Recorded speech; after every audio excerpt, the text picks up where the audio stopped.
Kularan Mining Depot, northwest of Imbroni.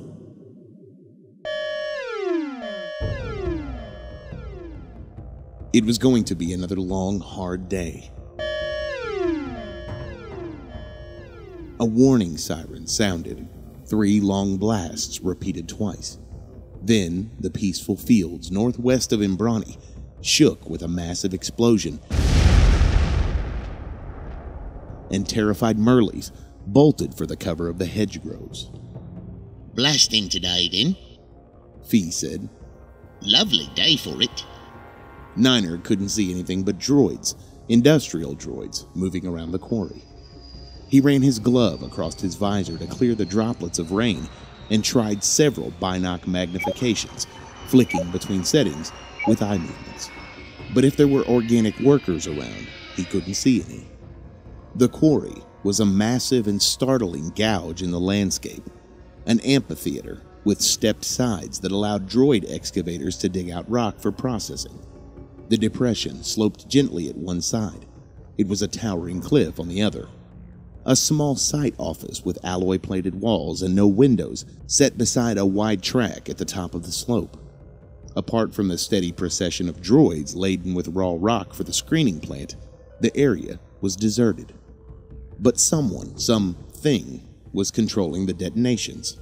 They had to be in the building, and structures with solid alloy walls like that tended to have interesting contents.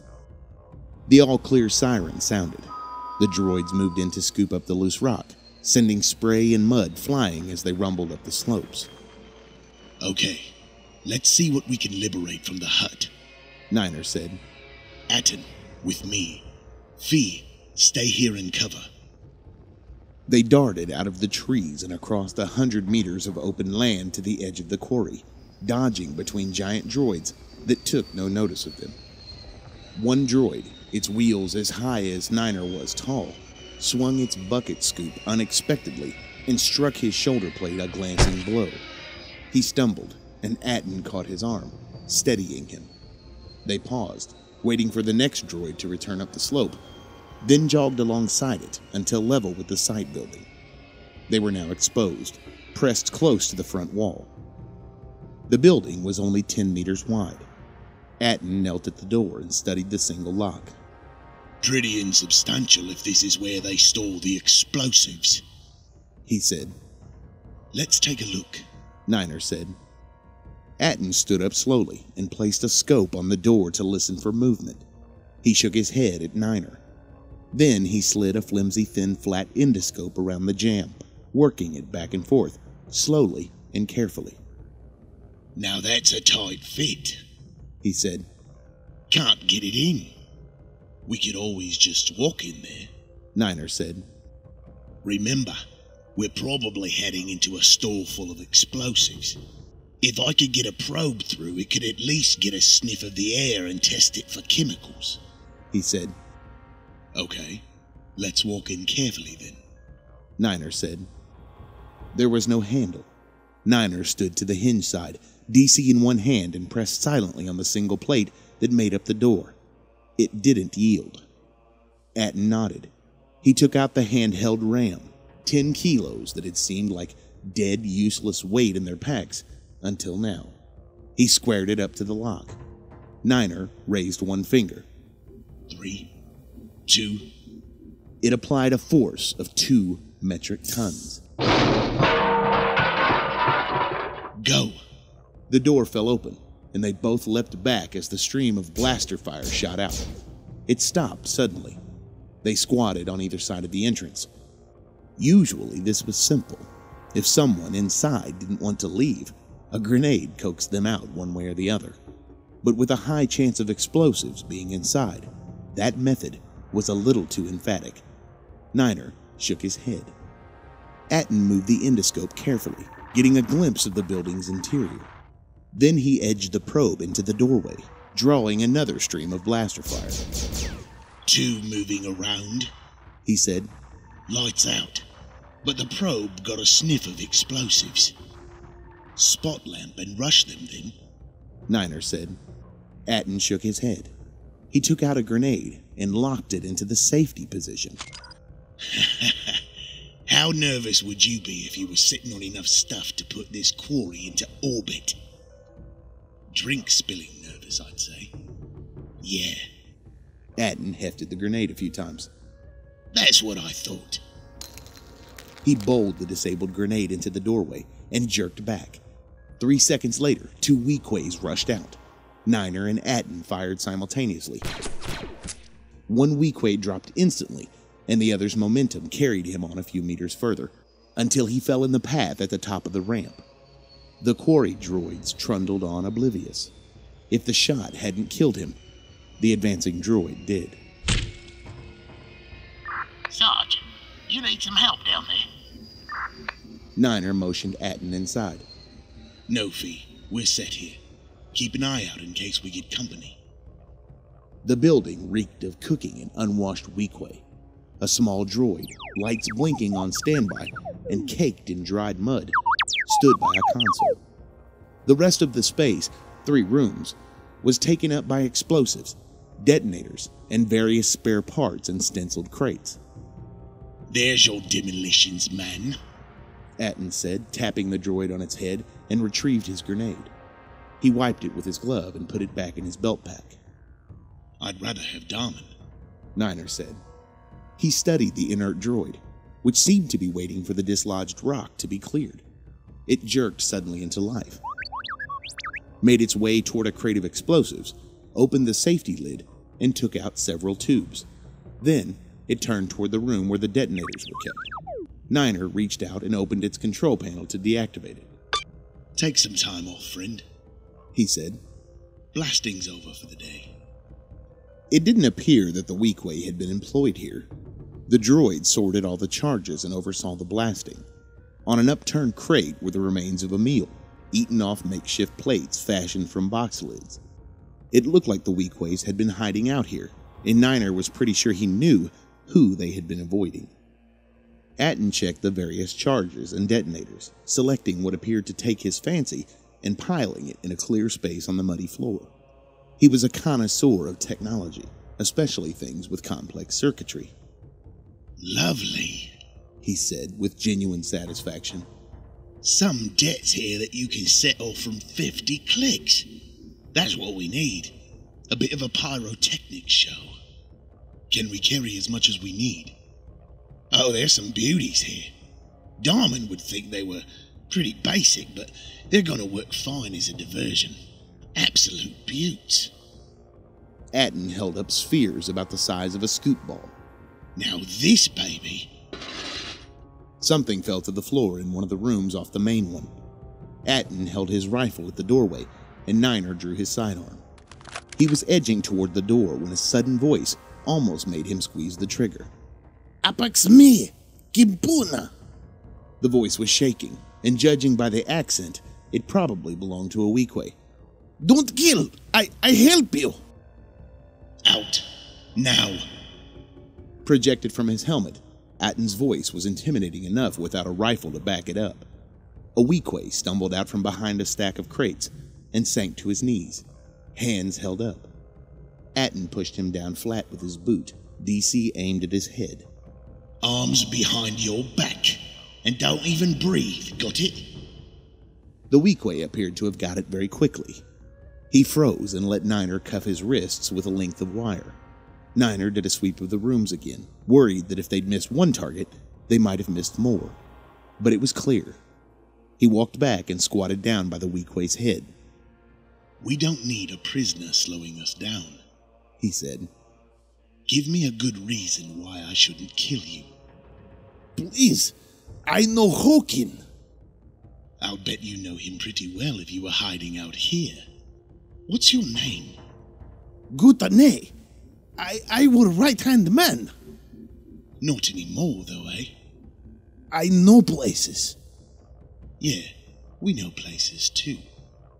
I got key codes. We've got ordnance. I got codes to Techlet ground station. You wouldn't be messing around with me, would you, Gutane? I don't have time for that. Hawkin killed me. Take me with you. You Republic guys nice. You gentlemen. Steady, Gutane. All those syllables might burn you out. Niner looked at Atten. He shrugged. He'll slow us down, Sarge. Then we either leave him here or kill him. The conversation wasn't designed to scare Gutane, but it had that effect anyway. It was a genuine problem.